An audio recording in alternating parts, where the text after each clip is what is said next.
सभी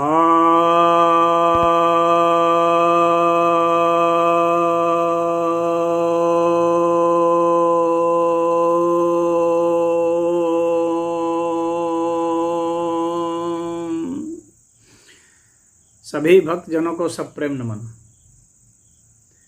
भक्तों, आज मैं आपके समक्ष विचार, चरित्र और व्यवहार का रोग से जो संबंध है उसका अगला भाग डिस्कस करने जा रहा हूँ। अब तक 6 वीडियो बन चुके हैं। यह 7वां है। इसमें प्रयास हमारा है कि कुछ रोगों के विषय में हम चर्चा कर लें कि कैसे रोग हैं हमारे मन से जुड़े हुए हैं, जिसके कारण हम लाख दवाई कर लेते हैं लेकिन छूटता नहीं है। कभी गलती से ऐसा लग जाए कि छूट गया तो फिर हो जाता है। तो सबसे पहले इसमें मैं कफ की ले रहा हूँ। बहुत शिकायत होती है कफ की। बहुत लोग होते हैं जो सदैव खांसते रहते हैं, उनकी खांसी छूटती ही नहीं है। आपने देखा होगा दिल्ली के मुख्यमंत्री अरविंद केजरीवाल हैं, खांसते रहते हैं थोड़ी थोड़ी देर पर। बहुत सारे लोग हैं जो खांसते रहते हैं। तो डॉक्टरों के हिसाब से तो इन्फेक्शन हो गया है, लेकिन इन्फेक्शन हुआ क्यों? आखिर शरीर में कोई कमजोरी थी, दूसरे को क्यों नहीं इन्फेक्शन हो जा रहा? तो कहीं ना कहीं कमजोरी थी, और वो कमजोरी क्या थी उसी पर डिस्कशन करने जा रहा हूँ। जिन लोगों को यह लगता है कि उनके पास बोलने का कुछ है, लेकिन फिर भी वे कुछ पूरा बोल नहीं पा रहे हैं, कुछ कह नहीं पा रहे हैं, कोई ना कोई चीज़ छूट जा रही है, कुछ ना कुछ रह जा रही है, तो उनमें वो चीज़ दब जाती है। तो वह दबी हुई चीज़ एक बर्स्ट में निकलती है, वह कफ का रूप धारण करती है। ऐसे लोग जो इस तरह की भावना रखते हैं, जिनके भीतर में एक्सप्रेशन की वह कमी आती है, कहना चाहते हैं कुछ और बात होती है कुछ और जो नहीं कहना चाहते हैं वह भी कभी कभी निकल जाती है। तो भीतर जो विचार दबा करके रखे गए हैं, अपने चेहरे को ढकने के लिए रखे गए हैं,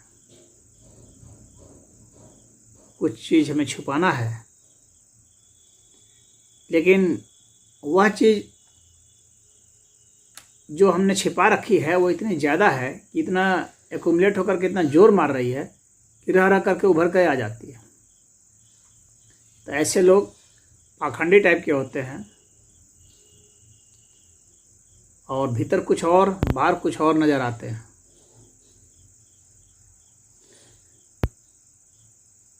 तो उनमें यह परेशानी आती है, और अपने इस अंतर्द्वंद में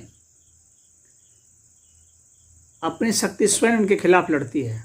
हालांकि वे इतने बुद्धिमान होते हैं कि समझते हैं कि मैं क्या छिपा रहा हूँ, क्या नहीं छिपा रहा हूँ, और हमने ये गलत किया, सही किया, और उसके कारण जो है अंतर्द्वंद में फंस जाते हैं, और उससे जो है अपनी ही ऊर्जा से वे भिड़ जाते हैं। तो उनकी ही ऊर्जा कई भाग में होकर के आपस में टकराने लगती है। उसी में ऐसे स्पिल ओवर होकर के छिटक करके जैसे बातें निकलती हैं, वैसे व्यवहार निकलते हैं, और वैसा ही कफ निकलता है। तो यदि आपको इस तरह से लगातार कफ होते हैं, हर थोड़ी थोड़ी देर में एक झटका दे करके इस तरह से जो लोग करते हैं, इसका मतलब क्या है? इसका मतलब है कि भीतर कुछ दब गया है, जो निकलना चाहता है, कुछ कहना चाहते हैं परंतु कह नहीं पा रहे हैं, या उतने अच्छे ढंग से नहीं कह पा रहे हैं, और जो नहीं कहना चाह रहे हैं वह निकलने के लिए बेताब है। तो इस तरह से जो डबल कैरेक्टर है उसके कारण यह रोग होता है। तो अपने डबल कैरेक्टर को सुधार करके हम इसमें सुधार कर सकते हैं। इसके बाद है डिप्रेशन की। या डिप्रेशन अवसाद किन लोगों को होता है? उन लोगों को होता है जिनकी महत्वाकांक्षाएं बहुत होती हैं, प्रतिभा कम होती है, सहयोग कम मिलता है और बहुत जल्दी वे हताश हो जाते हैं। हताशा उनको घेर लेती है, हौसला कम होता है, फाइटर नहीं होते हैं, शौर्य की कमी होती है ऐसे लोगों में। कायर लोगों को होता है डिप्रेशन। वीर पुरुष को कभी डिप्रेशन नहीं होता। परिस्थितियां कितनी भी विपरीत हो जाए उसे वो पलटने का मादा रखता है। लेकिन परिस्थितियां कितनी भी अनुकूल हो फिर भी उन्हें जिन्हें शक दिखता है, फिर भी जिन्हें हताशा निराशा दिखती है, वैसे लोग डिप्रेशन का शिकार हो जाते हैं। तमाम अनुकूल चीज़ें हैं, खाने की, पीने की, रहने की, आय की, सब व्यवस्था है, लेकिन डिप्रेशन से ग्रस्त हो जाते हैं क्योंकि उन्हें उम्मीद नहीं दिखती है। क्योंकि उम्मीद भी बहुत बड़ी पाले रहते हैं, इतनी बड़ी उम्मीद कि वो लॉजिकल पॉइंट पर सही नहीं दिखती है। और फाइटिंग स्पिरिट की कमी होती है।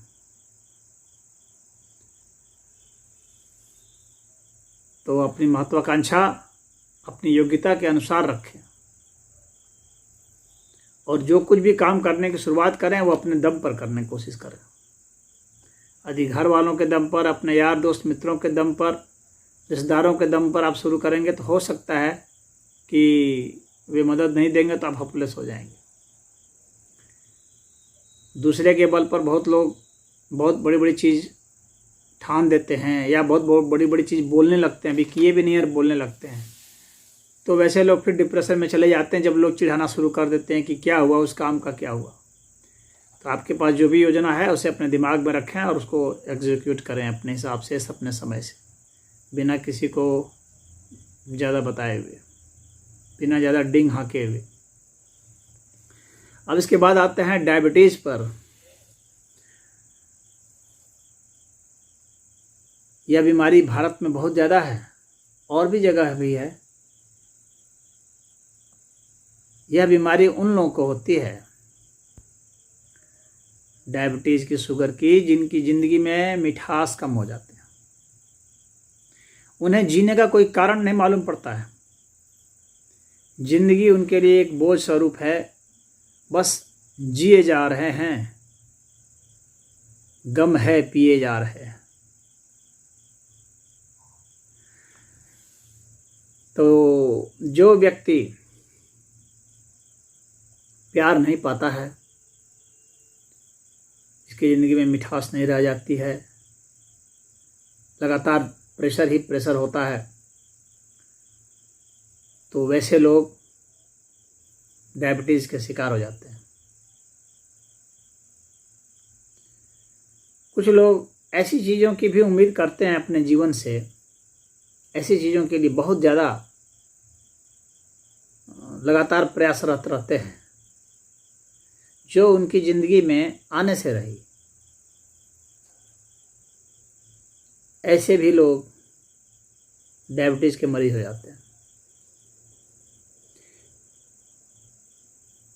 जो बातें गुजर चुकी हैं, जो आप वापस नहीं आ सकती, उनके लिए भी जो बहुत ज़्यादा सोचते रहते हैं, वे भी डायबिटीज़ का शिकार हो जाते हैं, क्योंकि वे बातें अब आ नहीं सकती।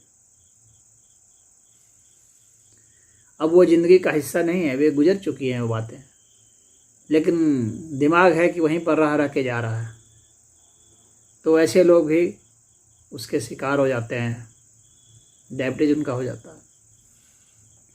बहुत गहराई में जिनके दुख और अवसाद जम चुके हैं, भर चुके हैं, दुख बहुत ज़्यादा पाया जीवन से, लगातार संघर्षों में जीवन कटा, सफल होने के लिए लगातार संघर्ष पर संघर्ष करते गए अथक परिश्रम करते गए, लेकिन ये दुख है कि कम नहीं होता। ये सफलता है कि हर बार छिटक जाती है, और कभी सफलता छोटी सी मिलती है तो बहुत बड़ी सफलता अपने लिए किए जाने वाले प्रयासों का मुंह ताक रही होती है कि देखो इतनी छोटी चीज़ करके क्या किया है, देखो मैं इतना बड़ा चीज़ हूँ। अभी तुमने 1000 कमाए और अभी जो है लाख की ज़रूरत है, इधर आओ, इधर ये करो। अब व्यक्ति उसी में परेशान त्रस्त रहता है। तो जाहिर सी बात है कि ज़िंदगी में कड़वाहट आ जाएगी। फिर जिन पर बहुत भरोसा करते हैं, जिनके लिए इतना मेहनत करते हैं, वे ही जब तकलीफ़ देते हैं, वे ही जब दुख देते हैं, उनसे ही जब हमें बेवफाई मिलती है तो कड़वाहट बढ़ जाती है। जिस बच्चे के लिए जितना किया, इसको इतना पढ़ाया लिखाया पाला पोसा, वही अब कड़वी बात बोलता है, कड़वे व्यवहार करता है, तो व्यक्ति को डायबिटीज़ तो होना ही है।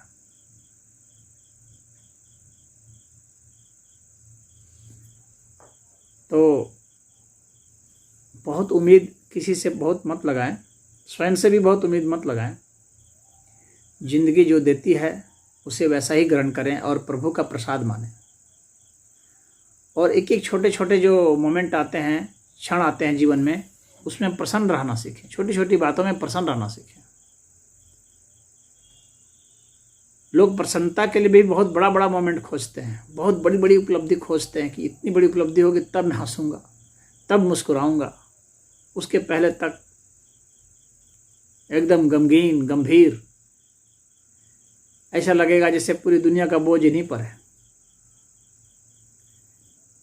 तो ऐसे लोग डायबिटीज़ के मरीज हो जाते हैं। आप इंसुलिन की गोली खाते रहो, जब तक माइंड में बदलाव नहीं करेंगे आप, तब तक आपका रोग दूर नहीं होने वाला है, क्योंकि रोग माइंड से है। इसलिए वहाँ पर बदलाव जरूरी है।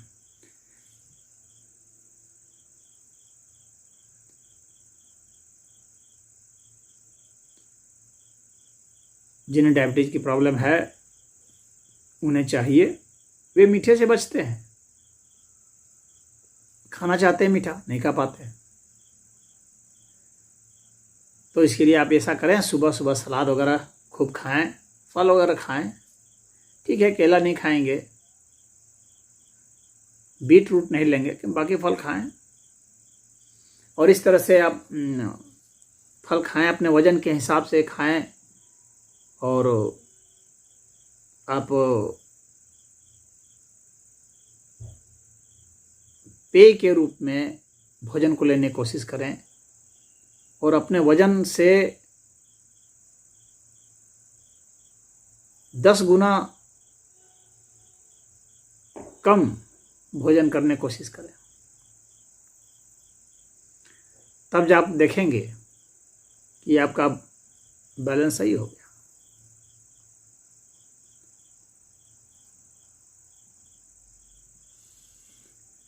और प्राणायाम वगैरह जो हैं वो सब करें।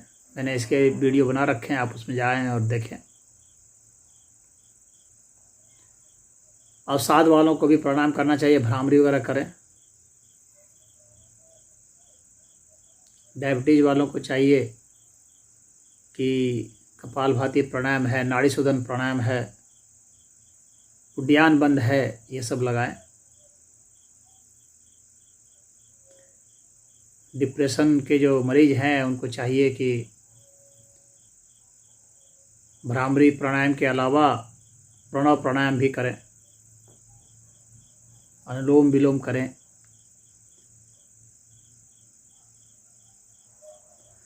ध्यान साधना करें तो डिप्रेशन दूर होंगे। जो कफ वाले हैं उनको चाहिए कि द्रुत आकाशी करें, आकाशभाती करें, उज्जाई भ्रामरी संयुक्त प्राणायाम करें, उज्जाई भ्रामरी द्रुत आकाशी संयुक्त प्राणायाम करें। तो ये सब करके आप अपने उस स्थिति से बच सकते हैं। इससे आपके मस्तिष्क में परिवर्तन होना शुरू हो जाएगा। प्राणायाम में यह शक्ति होती है।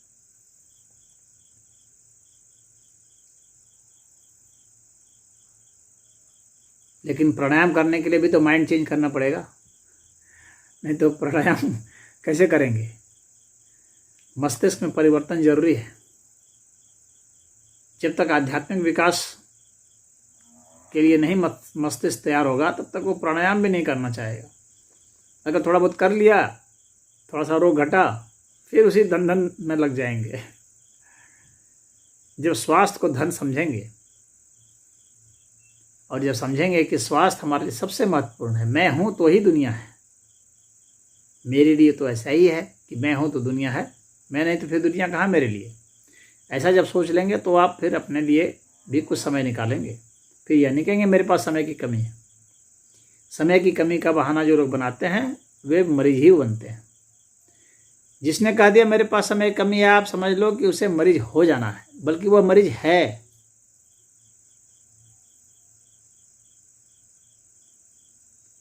जो स्वयं का महत्व नहीं देता है,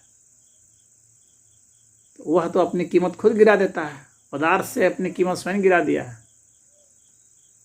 तो ऐसे के लिए तो फिर दिक्कत ही दिक्कत है। फिर स्वास्थ्य कहाँ उसे मिलेगा। अब इसके बाद आते हैं डायरिया। डायरिया की शिकायत हो जाती है अक्सर। तो बरसात में डायरिया होता है लोगों को, और भी कई रोग हैं जिससे डायरिया हो जाता है। जब हमें भय पकड़ता है तो उसका असर नाभि पर पड़ता है। सबसे पहले मणिपूरक चक्र सबसे तेजी से प्रभावित होता है और वहाँ से पत्ती टट्टी होने शुरू हो जाती है। आप देखेंगे कि बहुत ज़्यादा अगर जिनको डर बैठ गया तो क्या होता है, पेशाब हो जाता है और टट्टी हो जाती है। और ज़्यादा डर बैठ गया तो सबसे पहले जो है नाभि पर असर पड़ता है, सूर्य केंद्र पर असर पड़ता है। तो सूर्य केंद्र को मजबूत करना जरूरी है। आप देखेंगे कि जो लोग पैर से विकलांग होते हैं, एक पैर जिनको दिक्कत होती है, उनको डायरिया होता रहता है अक्सर, क्योंकि उनका नाभि केंद्र डिग जाता है। नाभि से जो सीने की जो नाप है वो बराबर नहीं होती है, और नाभि से जो पीछे की जो नाप है, दो तरीके से नापा जाता है, नाभि से सीना और नाभि से पीछे। जब नाभि से पीछे अगर हम नापेंगे और अगर यह 12 इंच से ज़्यादा हो गया तो इसका मतलब हो गया कि नाभि अपने सही पोजीशन पर नहीं है। तो जो लोग मोटे हो जाते हैं उनका नाभि सही पोजीशन पर नहीं होता है। तो कब्ज या पतली टट्टी, ये दो ही रास्ते होते हैं।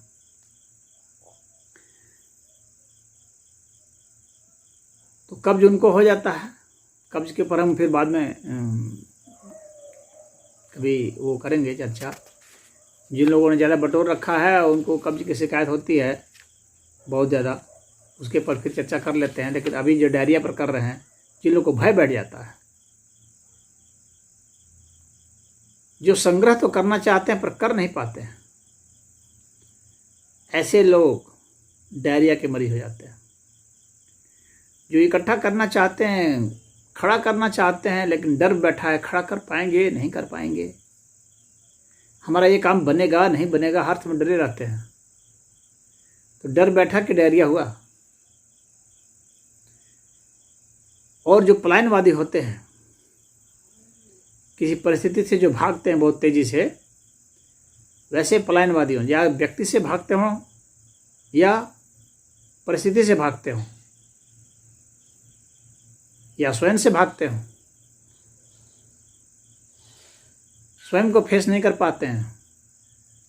अपनी हालत इतनी खराब बना रखी है कि स्वयं को नहीं देखना पसंद करते हैं। अपने कुकर्म इतने कर रखे हैं कि स्वयं के चेहरे को देखने में दिक्कत हो रही है बहुत ज़्यादा। तो ऐसे में डायरिया हो जाता है।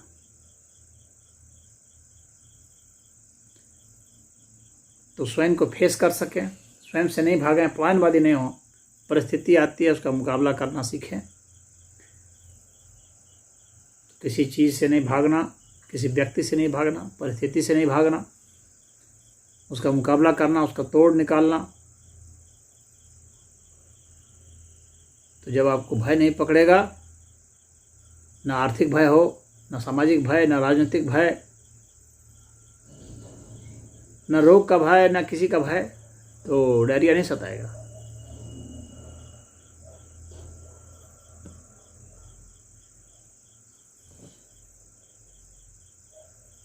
कुछ लोग अनाप शनाप खाते हैं, बहुत ज़्यादा खा लेते हैं, उतना खा लेते हैं कि उसे पचा ही नहीं पाते हैं। कुछ तो अपने पेट के भीतर भी नहीं ले पाते हैं तो वे उल्टी कर देते हैं, लेकिन खा लिए बहुत। जो अनवांटेड चीज़ थी, जो शरीर को पसंद नहीं था, उसको भी खा लिए। और कुछ लोग खा करके उसे अपने शरीर में रख लिए तो उसे हजम नहीं कर पाए, तो उनकी भी पतली टट्टी शुरू हो जाती है। तो जो मोह में आ करके, लोभ में आ करके, स्वाद के मोह में, दूसरे का माल खाने के लोभ में, अपनी हैसियत से ज़्यादा लेने की कोशिश करते हैं, अपनी पात्रता से ज़्यादा खाने की कोशिश करते हैं, अपनी पात्रता से ज़्यादा संग्रह करने की कोशिश करते हैं, तो वैसे लोग डायरिया के मरीज हो जाते हैं। तो आप अपने इस मनस्थिति को समझिए कि आप वैसे कुपात्र तो नहीं हैं, जो अपनी पात्रता से अधिक खाने की इच्छा रखता है, ग्रहण करने की इच्छा रखता है।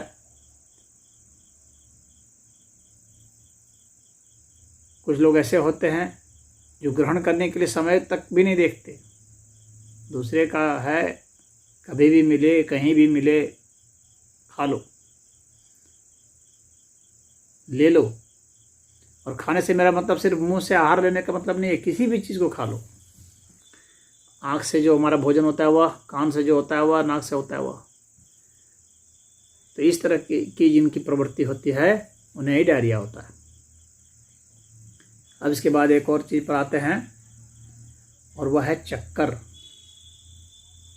चक्कर आ जाना, जी मितलाना, डिजीनेस, नींद। ऐसे वे लोग होते हैं जो कंफ्यूज होते हैं, जिनके दिमाग में कन्फ्यूजन है, वैसे लोगों को चक्कर आते हैं, जो एक निष्कर्ष पर नहीं पहुंच पाते, जिनमें एकाग्रता की कमी होती है, उन्हें ही ऐसा होता है।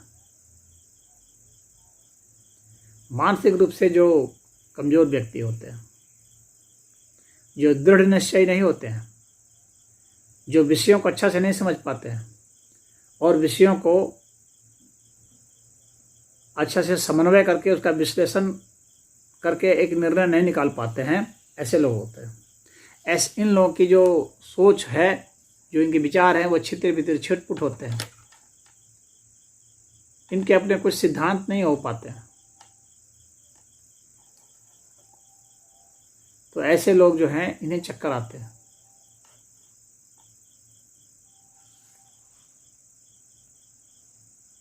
उनका सर भन्नाता है, तो सर भन्नाने के लिए वो कई तरह की मेडिसिन लेते हैं, लेकिन मूल चीज़ यही है कि अपने मस्तिष्क को मजबूत करो। मस्तिष्क मजबूत होगा तो कभी भी सर नहीं भन्ना सकता। अपने मस्तिष्क को ये खुराक दो, ये आवाज़ दो, ये संदेश दो कि तुम सबसे मजबूत हो। और श्वास के साथ जब श्वास भरे तो उस वक्त ही अपने मन में ही यह उच्चारण करें, और जितनी भी बारीक बातें हैं उसको समझने का प्रयास करें, वहाँ से भागे नहीं। जो सूक्ष्म बातें हैं उससे मुंह नहीं चुराएं, बल्कि समझने का प्रयास करें। ठीक है, सारी बात समझ में नहीं आएगी, आधी आएगी, आधी नहीं आएगी, चौथाई आएगी, पहले से कुछ तो बेहतर होंगे। तो पहले से आप जैसे थे उससे बेहतर होने का कोशिश कीजिए। और सारा वर्क जो है, माइंड जो है, जो अनावश्यक बेकार की चीज़ों में उलझ के रह जा रहा है, समय निकाल रहा है, उसको एक टास्क दीजिए, बेहतर टास्क दीजिए। तो इस तरह से जब चिंतन आप करेंगे तो देखेंगे कि आपका मस्तिष्क मजबूत होने लगा, निष्कर्ष निकालने की ताकत आपकी बढ़ने लगी, समझने की ताकत बढ़ने लगी, निर्णय क्षमता बढ़ने लगी और आपका जो भ्रम है, दिमाग का भनभनाना है, चक्कर आना है, और कितने लोग को तो चक्कर आने पर उल्टी भी होने लगती है, ऐसा भ्रम हो जाता है। तो दिमाग का भनभनाना ख़त्म हो जाएगा, डिजीनेस आपका ख़त्म हो जाएगा।